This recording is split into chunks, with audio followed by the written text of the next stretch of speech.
Doctor சுமந்த்கிட்ட Annamalai அவர்களுக்கு பதவி ஒரு விஷயம் இல்லை, பதவியில் இருக்கணும்னா அவர் ஐபிஎஸ்ஸாக இருந்திருக்கலாம். இன்னும் அடிக்கடி அவர் சொல்கிறாரு இந்த தலைவர் பதவி ஒன்றுமே இல்லைங்க, அது வெங்காய பதவி அப்படின்றார். அப்படின்னா அவருக்கு அந்த பதவியில் ஒரு பிடிமானமோ ஒரு இதோ இல்லை, கொடுத்தாங்க அந்த பொறுப்பை சரி அப்படின்னு தானே பொருள். பதவிக்காக அவர் இப்படி பேசுகிறாருன்னு சொல்கிறது பொருள்படுமா? இல்லை, அதாவது எனக்கு பதவிதான் முக்கியம், அதுதான் எனக்கு வேணும்னு சொல்ற ஒரு 4 அரசியல்வாதிகளை சொல்லுங்களேன்.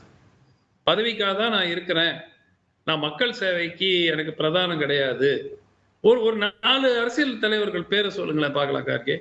இது எல்லாரும் சொல்றது தானே. இது ஏதோ புதுசா வித்தியாசமா அவர் சொல்ற மாதிரி சொல்றீங்க. எல்லாருமே பதவி எனக்கு முக்கியம் இல்லை. யாரோ ஒருத்தர் சொல்லுவாங்கல்ல, பதவி இன்னைக்கு வரும் நாளைக்கு போகும், அதுவா கணக்கு அப்படின்லாம். நம்ம இந்த ஸ்பீச்சஸ தமிழ்நாட்டுல எவ்வளவு வருஷமா கேட்டுக்கிட்டு இருக்கோம்.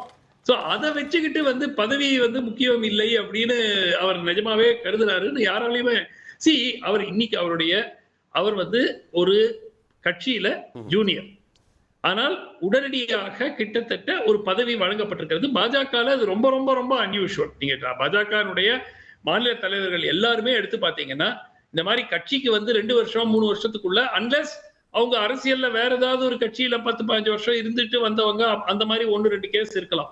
பட் புதிதாக ஒரு நபர் அரசியலுக்கு 2 ஆண்டுகளுக்குள் மாநில தலைவர் ஆக்கப்பட்டது எனக்கு தெரிந்து பாஜகவில் வேற யாரும் ஆக்கப்பட்டதாக எனக்கு தெரியவில்லை. அந்த மாதிரி ஒரு சூழல்ல பதவி முக்கியம் இல்லைன்னா, பதவிதான் இவருக்கு இன்று அந்த முக்கியத்துவத்தை இவருக்கு கொடுக்கிறது. சோ அந்த பதவி இல்லை என்றால் நிச்சயமாக அந்த முக்கியத்துவம், அவர் விரும்புகிற முக்கியத்துவம் அவருக்கு கிடைக்காது. அதுதான் நிதர்சனம். இன்னைக்கு சிச்சுவேஷன் அதுதான். அதனால என்னை பொறுத்த வரைக்கும் பாஜக தலைமை எடுக்க வேண்டிய முடிவு இது. திரு அண்ணாமலையை தொடர்ந்து நீடிக்க வைக்க வேண்டுமா, அதிமுக பட் அவருடைய பெர்ஃபார்மன்ஸ் இல்ல சார், அவருடைய பெர்ஃபார்மன்ஸ் ஒன்று சொல்றாங்க. ஒன்னு வோட் பர்சன்டேஜ், இன்னொன்னு ஆக்டிவா பாஜகவை களத்துல வச்சிருக்காரு, எதிர்கட்சி அரசியலையும் பண்றாரு அப்படின்றப்போ அதெல்லாம் பார்ப்பாங்கல்ல. இல்ல கார்கே, நம்ம ஒரு விஷயத்தை பார்க்கணும். நீங்க 4லிருந்து 11க்கு கொண்டு போய், இப்போ நான் ஒரு எக்ஸாம்பிள் கொடுக்குறேன். திரு சீமான் இருக்கிறார். திரு சீமான் அவர்கள் கட்சி 2% வாங்கிச்சு, அதுக்கப்புறம் 4% வாங்கிச்சு, அப்புறம் 7% வாங்கிச்சு, 8% வாங்கிச்சு.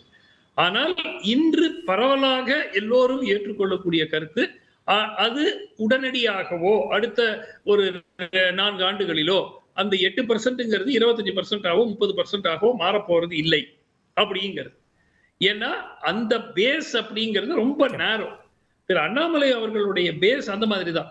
சோ அவர் பெரும்பாலான இப்போ பாஜகவை நோக்கி வரக்கூடிய இப்போ அடுத்த தேர்தல் 26 மக்கள் என்ன சிந்திப்பாங்க? திமுக வர வேண்டாம் என்று நினைக்கக்கூடிய ஒரு வாக்காளர் இருந்தால் அவருடைய நினைப்பு, அவங்க என்ன நினைப்பாங்க? திமுகவை தோற்கடிக்கிறதுக்கு யாருக்கு வாய்ப்பு அதிகம் அப்படின்னு பார்த்து அந்த கூட்டணிக்கு தான் வாக்கு செலுத்துவார்கள். அப்ப பார்க்கும்போது நிச்சயமா அது ஒரு எக்ஸாம்பிளுக்கு அதிமுக, பாட்டாளி மக்கள் கட்சி போன்ற தேமுதிக, ஒரு 4-5 கட்சிகள் அந்த கூட்டணியில் இருந்ததுன்னா அவர்கள் தான் திமுகவை தோற்கடிக்கக்கூடிய வாய்ப்பு. நடக்குமா நடக்காத அது வேற விஷயம். வாய்ப்புகள் அதிகம் என்ற எண்ணம் மக்களிடையே ஏற்படும். அதன் காரணமாக அதனால பாஜகவுக்கு முன்பு 2024 பாராளுமன்ற தேர்தலில் பாஜகவுக்கு வாக்களித்த நபர் கூட அந்த வாக்கை அதிமுக கூட்டணிக்கு செலுத்தக்கூடிய வாய்ப்பு உறுதியாக இருக்கிறது. ஓகே, இப்போ நான் திரு ஜி.கே. நாகராஜிட்ட தலைமை மாற்றத்தை தடுக்க தான் அதிமுகவை ஆதரிக்கிறாரோ, இது தலைமை மாற்றத்தில் ஏன்னா இப்போ தேர்தல் அறிவிச்சிருக்காங்க, அதனுடைய பின்னணியை அதை கனெக்ட் பண்ணி பார்க்குறாங்க. இல்லைங்க, திரு சுமந்த் அவர்கள் சொல்கிறாங்க திரும்ப பதவிங்கிறாங்க. அப்படி ஒரு பதவியை நோக்கி இருந்தால் நிச்சயமாக ஒரு அதிமுக போன்ற பெரிய கட்சியோடு அனுசரித்து போய் கடந்த முறை எம்பியில் பாராளுமன்ற கூட்டு வச்சிருந்து லோக்சபாவில் வச்சிருந்து இன்னைக்கு மந்திரியாக மாறியிருப்பார் நம்முடைய அண்ணாமலை அவர்கள். பதவியை பற்றி அவர் ஒருபோதும் அதை பற்றி அவர் கணக்கில் எடுத்துக்கொண்டதே இல்லை. திரும்ப நான் ஒரு பொதுவெளியில் பேசுகிறாரான்னு அதனால சொல்கிறேன். பதவி ஒரு பொருட்டாக இருந்தால் அவர் ஐபிஎஸ்லேருந்தே வெளியே வந்திருக்க மாட்டார். இன்னைக்கு அவர் என்ன சொல்றாரு, என் மக்கள் நடைபயணம் நடந்தப்ப கூட எனக்கு தெரியும் அந்த அளவுக்கு ஒரு தலைவர் கஷ்டப்பட வேண்டிய அவசியம் தமிழ்நாட்டில் இல்லை. ஆனால் அதை தொடர்ச்சியாக அவர் அது செய்தார். அதே மாதிரி தன்னைத்தானே சவுக்கால் அடித்துக் கொண்டதும் அப்படித்தான். பல பேர் இரவெல்லாம் சொன்னோம் வேண்டாம் அப்படின்னு இல்லை, இது மக்களுக்கு தெரியணும், கீழ் அடிமட்ட மக்களுக்கு போய் சேரணும், நான் ஏன் சவுக்கால் அடிச்சுட்டான்னு மக்களுக்கு தெரியணும் அப்படின்னாரு. ஸோ இதை கீழ் வரைக்கும் கொண்டு போய் சேர்த்தணும், பாரதிய ஜனதா கட்சியை வளர்த்தணும் அப்படிங்கிறதுல ஒரு தெளிவாக இருக்கார். அதில் மாற்று கருத்து இல்லை. அதை பதவி என்பது பாஜகவில் இல்லை. ரொம்ப அரிய பதவி இல்லைன்னா இன்னைக்கு அண்ணாமலைக்கு இருக்க முக்கியத்துவம் இருக்குமா சார்? அவருக்கு எப்பவுமே ஒரு ஐபிஎஸ் அதிகாரிக்கு இருக்க முக்கியத்துவம் என்னைக்கு சார் குறைஞ்சிருக்கு? நீங்க கர்நாடகாவில் ஒரு போற்றப்படக்கூடிய மிகச்சிறந்த ஒரு ஐபிஎஸ்ஸாக இருந்தார் சார். அவர் தொடர்ந்து அவர் வயசு ரிட்டையர்ட் ஆகிற வரைக்கும் பதவியில் இருப்பார். அவர் இங்கே ஒரு பதவி அப்படிங்கிறது இதில் அரசியல் 5 வருஷம் தான், 5 வருஷம் 4 வருஷம் 3 வருஷம், அது பதவியை பொறுத்து.